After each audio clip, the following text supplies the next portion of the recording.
it chapter by chapter, one bite at a time. So many adventures and mountains we can climb. Take it word for word, line by line, one bite at a time.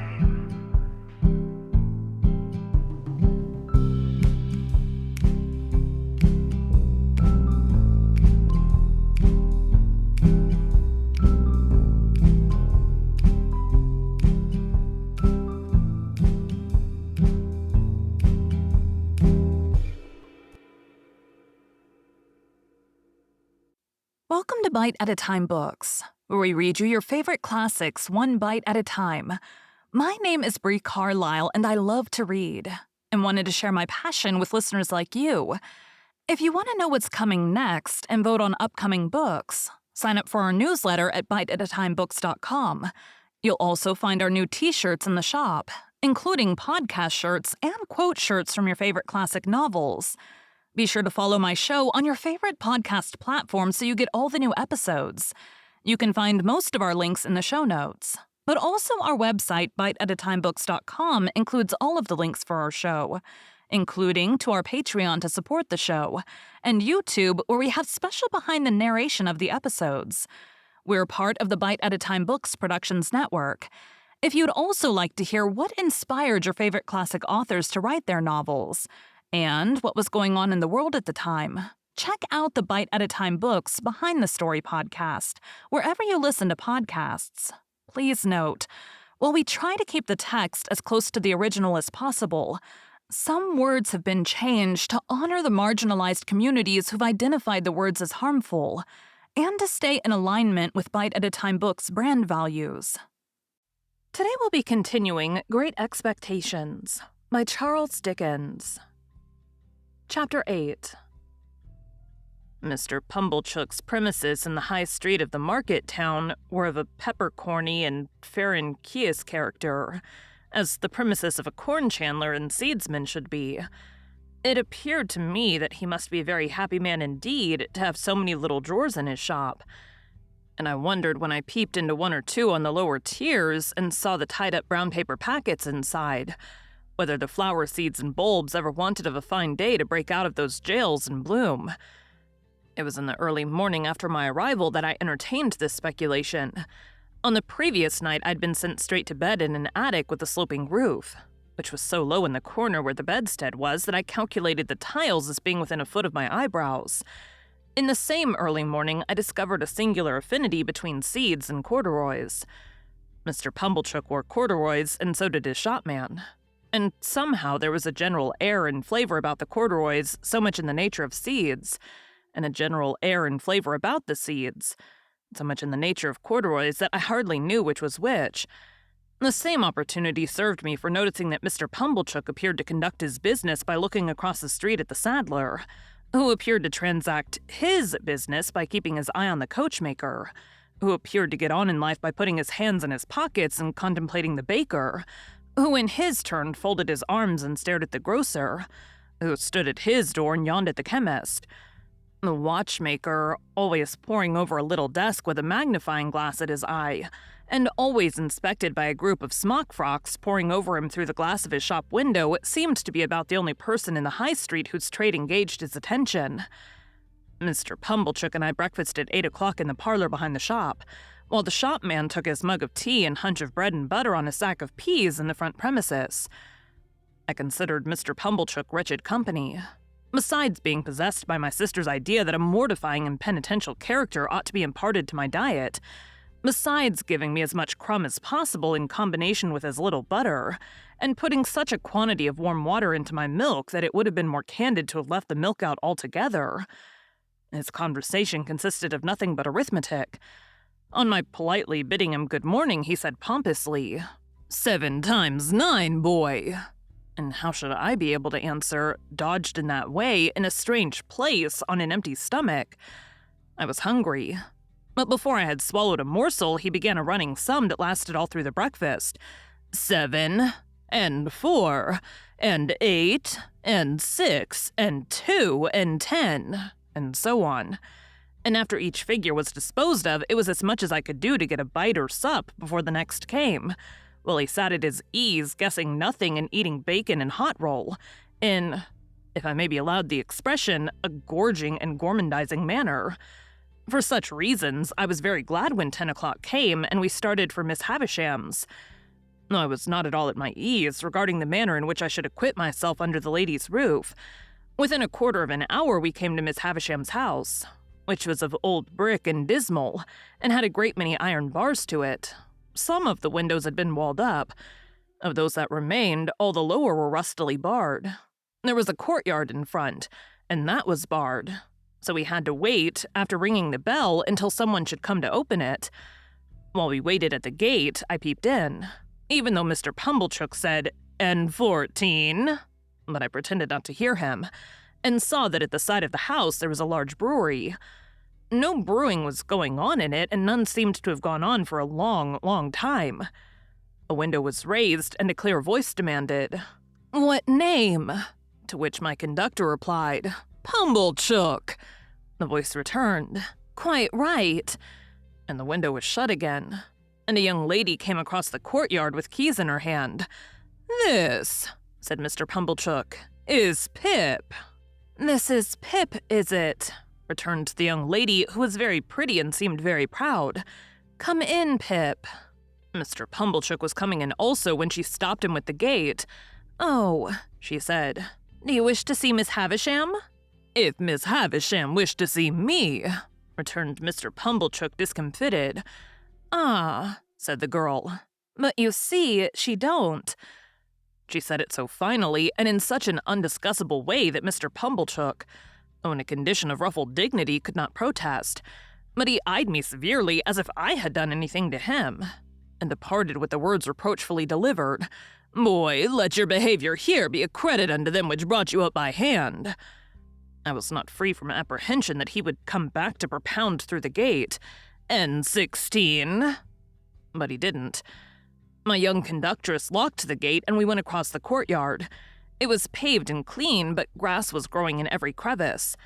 The brewery buildings had a little lane of communication with it, and the wooden gates of that lane stood open, and all the brewery beyond stood open away to the high enclosing wall, and all was empty and disused.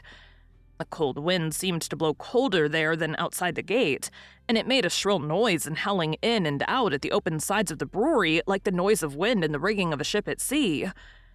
She saw me looking at it, and she said, "You could drink without hurt all the strong beer that's brewed there now, boy."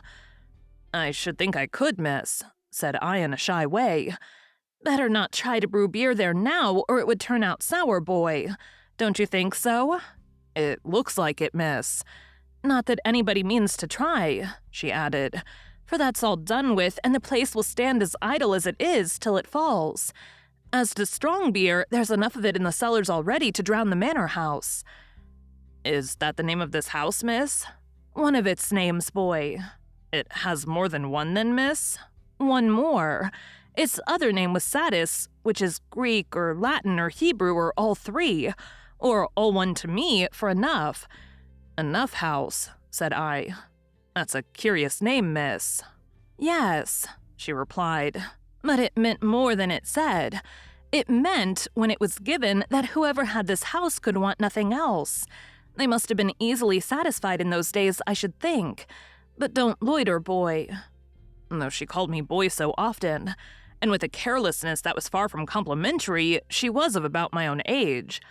She seemed much older than I, of course, being a girl and beautiful and self-possessed, and she was as scornful of me as if she had been 21 and a queen.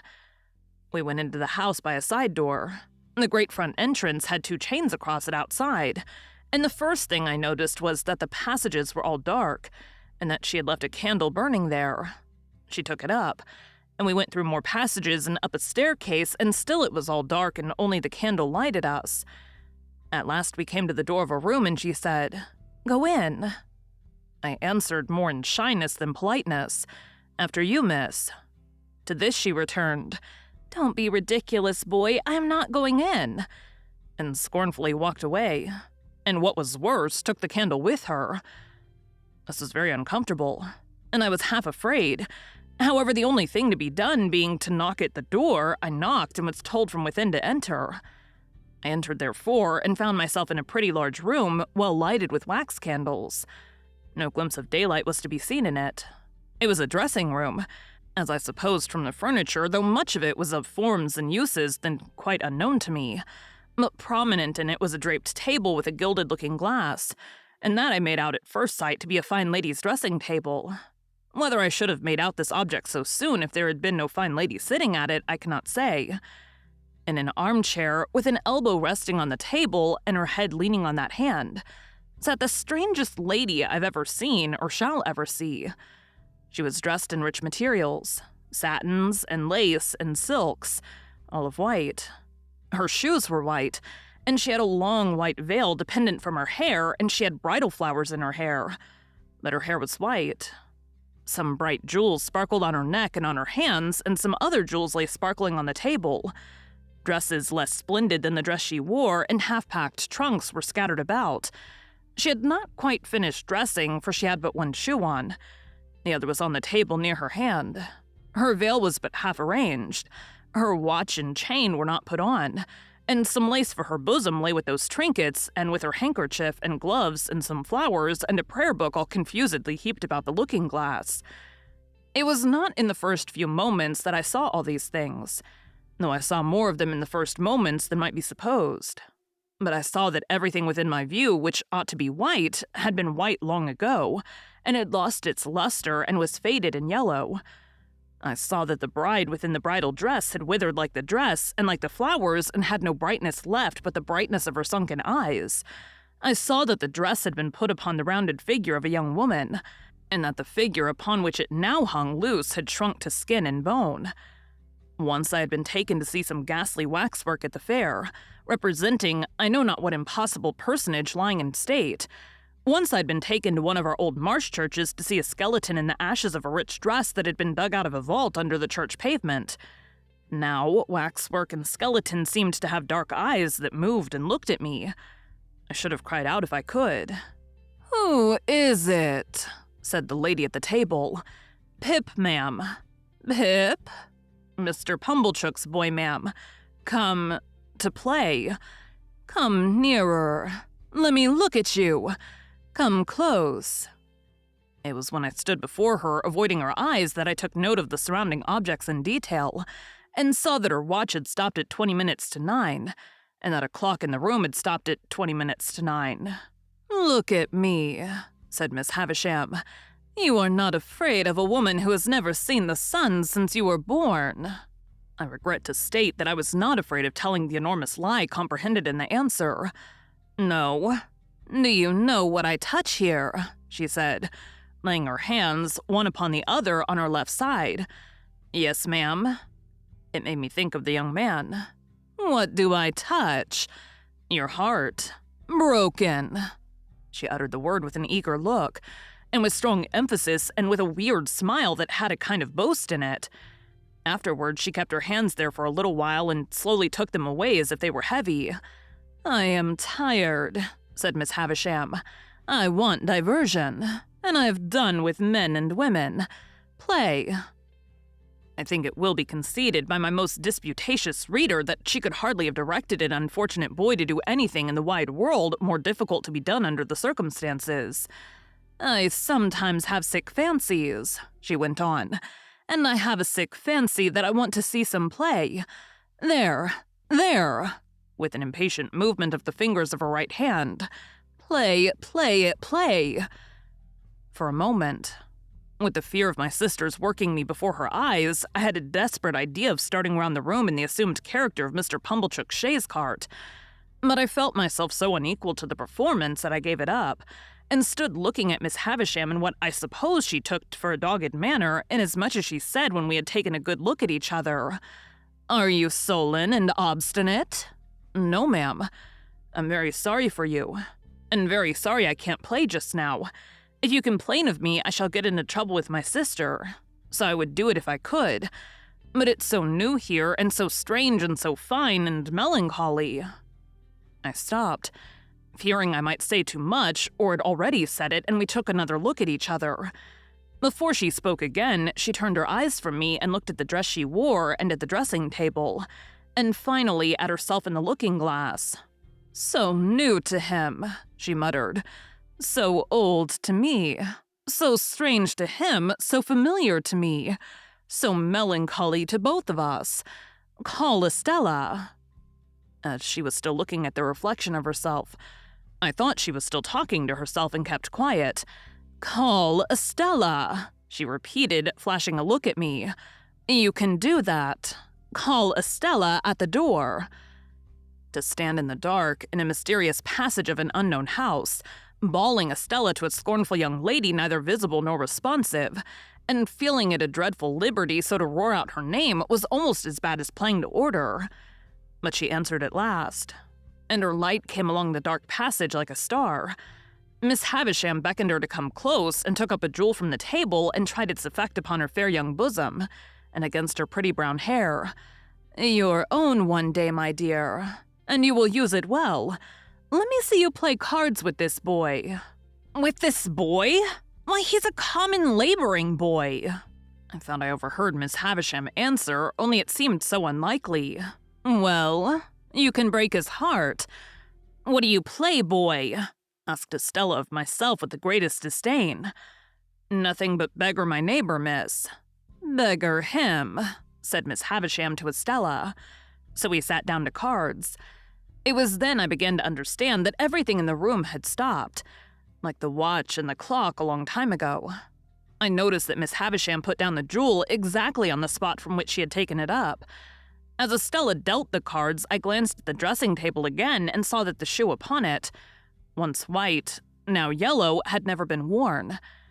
I glanced down at the foot from which the shoe was absent and saw that the silk stocking on it, once white, now yellow, had been trodden ragged. Without this arrest of everything, that standing still of all the pale decayed objects, not even the withered bridal dress on the collapsed form could have looked so like grave clothes, or the long veil so like a shroud. So she sat, corpse-like as we played at cards, the frillings and trimmings on her bridal dress looking like earthy paper. I knew nothing then of the discoveries that are occasionally made of bodies buried in ancient times, which fall to powder in the moment of being distinctly seen, but I have often thought since that she must have looked as if the admission of the natural light of day would have struck her to dust. "He calls the knaves jacks, this boy," said Estella with disdain before our first game was out. "And what coarse hands he has! And what thick boots!" I'd never thought of being ashamed of my hands before, but I began to consider them a very indifferent pair. Her contempt for me was so strong that it became infectious, and I caught it. She won the game, and I dealt. I misdealt, as was only natural when I knew she was lying in wait for me to do wrong, and she denounced me for a stupid, clumsy, laboring boy. "You say nothing of her," remarked Miss Havisham to me as she looked on. "She says many hard things of you, but you say nothing of her. What do you think of her?" "I don't like to say," I stammered. "Tell me in my ear," said Miss Havisham, bending down. "I think she's very proud," I replied in a whisper. "Anything else?" "I think she's very pretty." "Anything else?" "I think she is very insulting." She was looking at me then with a look of supreme aversion. "Anything else?" "I think I should like to go home." "And never see her again, though she's so pretty?" "I'm not sure that I shouldn't like to see her again, but I should like to go home now." "You shall soon," said Miss Havisham aloud. "Play the game out." Saving for the one weird smile at first, I should have felt almost sure that Miss Havisham's face could not smile. It had dropped into a watchful and brooding expression, most likely when all the things about her had become transfixed, and it looked as if nothing could ever lift it up again. Her chest had dropped so that she stooped, and her voice had dropped so that she spoke low and with a dead lull upon her. Altogether, she had the appearance of having dropped body and soul, within and without, under the weight of a crushing blow. I played the game to an end with Estella, and she beggared me. She threw the cards down on the table when she had won them all, as if she despised them for having been one of me. "When shall I have you here again?" said Miss Havisham. "Let me think."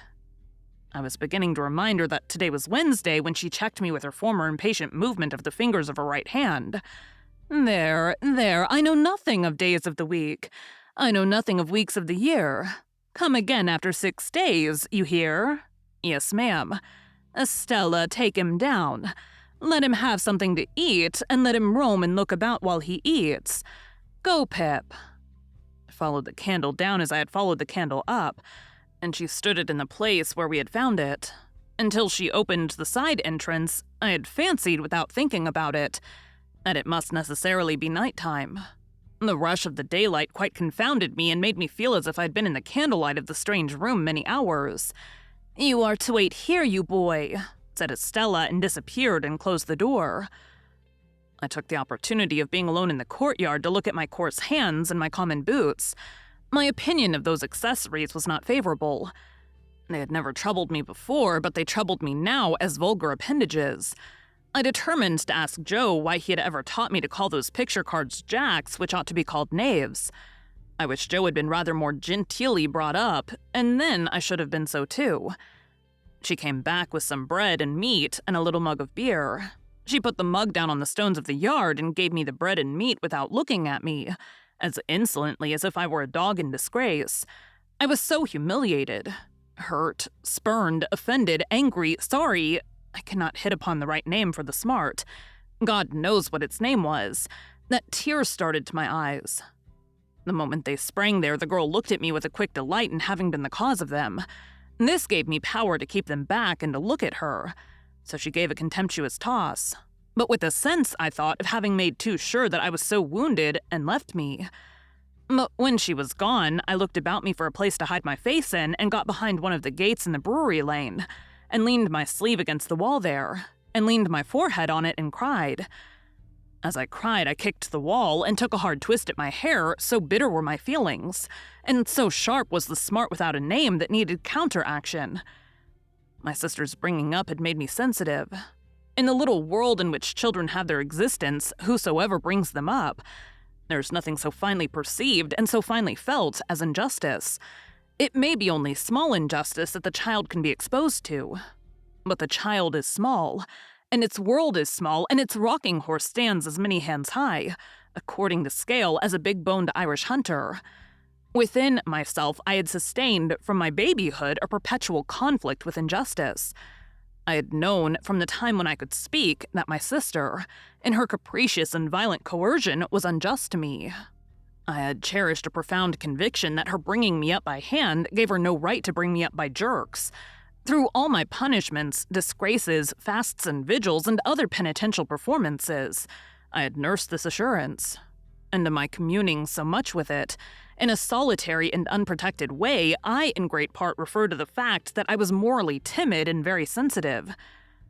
I got rid of my injured feelings for the time by kicking them into the brewery wall and twisting them out of my hair, and then I smoothed my face with my sleeve and came from behind the gate. The bread and meat were acceptable, and the beer was warming and tingling, and I was soon in spirits to look about me. To be sure, it was a deserted place, down to the pigeon house in the brewery yard, which had been blown crooked on its pole by some high wind, and would have made the pigeons think themselves at sea if there had been any pigeons there to be rocked by it. But there were no pigeons in the dovecot, no horses in the stable, no pigs in the sty, no malt in the storehouses, no smells of grains and beer in the copper or the vat. All the uses and scents of the brewery might have evaporated with its last reek of smoke. In a by-yard, there was a wilderness of empty casks, which had a certain sour remembrance of better days lingering about them. But it was too sour to be accepted as a sample of the beer that was gone. And in this respect, I remember those recluses as being like most others. Behind the furthest end of the brewery was a rank garden with an old wall. Not so high but that I could struggle up and hold on long enough to look over it, and see that the rank garden was the garden of the house, and that it was overgrown with tangled weeds, but that there was a track upon the green and yellow paths as if someone sometimes walked there, and that Estella was walking away from me even then. But she seemed to be everywhere, for when I yielded to the temptation presented by the casks and began to walk on them, I saw her walking on them at the end of the yard of casks. She had her back towards me and held her pretty brown hair spread out in her 2 hands, and never looked round and passed out of my view directly. So in the brewery itself, by which I mean the large paved lofty place in which they used to make the beer and where the brewing utensils still were. When I first went into it, and rather oppressed by its gloom, stood near the door looking about me. I saw her pass among the extinguished fires and ascend some light iron stairs and go out by a gallery high overhead as if she were going out into the sky. It was in this place, and at this moment, that a strange thing happened to my fancy. I thought it a strange thing then, and I thought it a stranger thing long afterwards. I turned my eyes, a little dimmed by looking up at the frosty light, towards a great wooden beam in a low nook of the building near me on my right hand, and I saw a figure hanging there by the neck. A figure all in yellow-white, but with one shoe to the feet, and it hung so that I could see that the faded trimmings of the dress were like earthy paper, and that the face was Miss Havisham's, with a movement going over the whole countenance as if she were trying to call to me. In the terror of seeing the figure, and in the terror of being certain that it had not been there a moment before, I at first ran from it, and then ran towards it, and my terror was greatest of all when I found no figure there. Nothing less than the frosty light of the cheerful sky, the sight of people passing beyond the bars of the courtyard gate, and the reviving influence of the rest of the bread and meat and beer would have brought me round. Even with those aids, I might not have come to myself as soon as I did. But that I saw Estella approaching with the keys to let me out, she would have some fair reason for looking down upon me, I thought. If she saw me frightened, and she would have no fair reason. She gave me a triumphant glance in passing me, as if she rejoiced that my hands were so coarse and my boots were so thick, and she opened the gate and stood holding it. I was passing out without looking at her, when she touched me with a taunting hand. "Why don't you cry?" "Because I don't want to." "You do," said she. "You've been crying till you're half blind, and you are near crying again now." She laughed contemptuously, pushed me out, and locked the gate upon me. I went straight to Mr. Pumblechook's and was immensely relieved to find him not at home. So leaving word with the shopman on what day I was wanted at Miss Havisham's again, I set off on the 4-mile walk to our forge, pondering as I went along on all I had seen, and deeply revolving that I was a common laboring boy, that my hands were coarse, that my boots were thick, that I had fallen into a despicable habit of calling knaves jacks, that I was much more ignorant than I had considered myself last night, and generally that I was in a low-lived bad way. Thank you for joining Bite at a Time Books today, while we read a bite of one of your favorite classics. Again, my name is Bree Carlile, and I hope you come back tomorrow for the next bite of Great Expectations. Don't forget to sign up for our newsletter at biteatatimebooks.com and check out the shop. You can check out the show notes or our website, biteatatimebooks.com, for the rest of the links for our show. We'd love to hear from you on social media as well.